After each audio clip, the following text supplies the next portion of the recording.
Hello guys, പുതിയൊരു വീഡിയോയിലേക്ക് എല്ലാവർക്കും സ്വാഗതം. ഞാനിപ്പോൾ ഉള്ളത് മിൽട്ടൺ കെയ്ൻസിലാണ്. മിൽട്ടൺ കെയ്ൻസ് വില്ലൻ ലേക്ക് എന്ന് പറഞ്ഞ സ്ഥലത്താണ് കേട്ടോ. വില്ലൻ ലേക്ക് അല്ലേ? വില്ലൻ അല്ല വില്ലൻ ലേക്ക്. നല്ല മനോഹരമായ സ്ഥലമാണ്. എൻ്റെ പുറകെ കണ്ടോ, ഇവിടെ ലേക്കും കയാക്കിങ്ങും ഒക്കെ ഉണ്ട് കേട്ടോ. നല്ല സൂപ്പറാണ് കണ്ടോ. നല്ല മനോഹരമായ കാഴ്ചകൾ കാണാം കേട്ടോ. ഒരു പ്രാവശ്യം വന്ന് കാണാനുള്ളതുണ്ട്. ഞങ്ങൾ കഴിഞ്ഞ ദിവസം ന്യൂപോർട്ട് ഭാഗങ്ങളിൽ, അതായത് മിൽട്ടൺ കെയ്ൻസിൽ നിന്ന് കുറച്ചും കൂടി ദൂരമുണ്ട്. അപ്പോൾ അവിടെ ചെന്ന് നമ്മുടെ കസിനും ഉണ്ട്, അവിടെ ഒരു നമ്മുടെ ഫ്രണ്ടും ഉണ്ട്. അപ്പോൾ അങ്ങനെ അവരെ കാണാൻ വേണ്ടി പോയതാണ്. അപ്പോൾ അവിടെ ചെന്ന് കഴിഞ്ഞപ്പോൾ അവർ പറഞ്ഞു ഇവിടെ നല്ല മനോഹരമായൊരു സ്ഥലമുണ്ട് കാണാൻ, അതുപോലെ പിള്ളേർക്ക് കളിക്കാനുള്ള ഒരുപാട് സാധനങ്ങളൊക്കെ ഉണ്ടെന്ന് പറഞ്ഞ് ഞങ്ങൾ പോയതാണ് കേട്ടോ.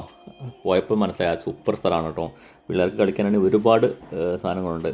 കാരണം ഇവർ അതുപോലെ മെയിൻറ്റെയിൻ ചെയ്ത് കൊണ്ട് നടക്കുന്നുണ്ട് കേട്ടോ, പിള്ളേർക്കുള്ളതും. പിന്നെ നമുക്കാണെങ്കിൽ അതിൽ പാർക്ക് പോലെ അവർ ഇരുന്ന് സംസാരിക്കാനും പിന്നെ കയാക്കിങ് ഇതുണ്ടോ, ഇതൊക്കെ പിള്ളേരുടെ അവർക്ക് ഭയങ്കര എൻജോയ് ചെയ്യാനുള്ള ഒരു ദിവസം എൻജോയ് ചെയ്യാനുള്ള ഫുൾ ഇതുണ്ട്. പക്ഷേ ഞങ്ങൾ പോയ ദിവസം കുറച്ച് വെയിലായിരുന്നു, അതുകൊണ്ട് കുറച്ച് ബുദ്ധിമുട്ടുണ്ടായിരുന്നു. എന്നാലും അവർ കുറച്ചൊക്കെ ഓടി കളിക്കുകയും അവരതിൽ കയറാനുള്ള സാധനങ്ങളിലൊക്കെ കയറി കളിക്കുകയൊക്കെ ചെയ്തു. പിന്നെ അതിൽ തടാകമുണ്ട്, ഏകദേശം ഒരു 150 കിലോമീറ്ററോളം വിസ്തീർണം ഉണ്ടെന്നാണ് ഇത് പറയുന്നത്. അപ്പോൾ അവിടെ ഇത് കായലായിട്ട് കയാക്കിന് പോവാം. അങ്ങനെ അല്ലാതെ തന്നെ അവിടെ ഒരുപാട് ഉണ്ടോ, ഇതിൽ കയറി നമുക്ക് ഊഞ്ഞാലുണ്ട്. അങ്ങനെ ഒരുപാട് മനോഹരമായൊരു ദിവസമായിരുന്നു. ഞങ്ങളെല്ലാവരും നന്നായിട്ട് എൻജോയ് ചെയ്തു. ഞങ്ങൾക്ക് പെട്ടെന്ന് തിരിച്ചു പോരേണ്ടത് കൊണ്ട് ഞങ്ങൾ അധികം നേരം അവിടെ ഞങ്ങൾക്ക് സ്പെൻഡ് ചെയ്യാൻ പറ്റിയില്ല. എന്നാലും ഞങ്ങൾ പരമാവധി അതിൻ്റെ പിള്ളേർക്ക് കളിക്കാൻ പാകത്തുള്ള സ്ഥലത്തൊക്കെ കയറുകയും അവരെ കുറച്ച് നേരം കളിപ്പിക്കുകയൊക്കെ ചെയ്തു. അപ്പോൾ നിങ്ങൾക്ക് എല്ലാവർക്കും ഇത് ഇഷ്ടപ്പെടുമെന്ന് വിചാരിക്കുന്നു. അപ്പോൾ സമയമുള്ളൊരു മൊത്തം കാണാൻ വളരെ മനോഹരമായൊരു സ്ഥലമാണ്. ഇവിടെ അടുത്തുള്ളവർക്ക് പോകാൻ പറ്റുമെങ്കിൽ പോകാൻ, നല്ല പിള്ളേരായിട്ട് പോയി കഴിഞ്ഞാൽ അവർക്ക് ഭയങ്കര ഇഷ്ടമായിരിക്കും ഇങ്ങനത്തെ സ്ഥലങ്ങളൊക്കെ. കാരണം ഇവിടുത്തെ പിള്ളേരെന്ന് പറഞ്ഞിട്ടുണ്ടെങ്കിൽ അവർക്ക് അങ്ങനെ കളിക്കാനൊന്നും സ്ഥലമില്ല. നമ്മുടെ നാട്ടിലാണ് ഇഷ്ടം പോലെ സ്ഥലമുണ്ട്, വീട്ടിൽ നിന്ന് പുറത്തിറങ്ങി കഴിഞ്ഞാൽ. ഇവിടെ നമുക്ക് പിള്ളേർക്ക് എൻജോയ് ചെയ്യണമെങ്കിൽ അടുത്തുള്ള പാർക്കുകളിലൊക്കെ പോകണം കേട്ടോ. വളരെ മനോഹരമായൊരു ഇതാണ്. അപ്പോൾ എല്ലാവരും മുഴുവനായിട്ട് കാണാൻ ശ്രമിക്കുക.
യമുനാ നദിയാ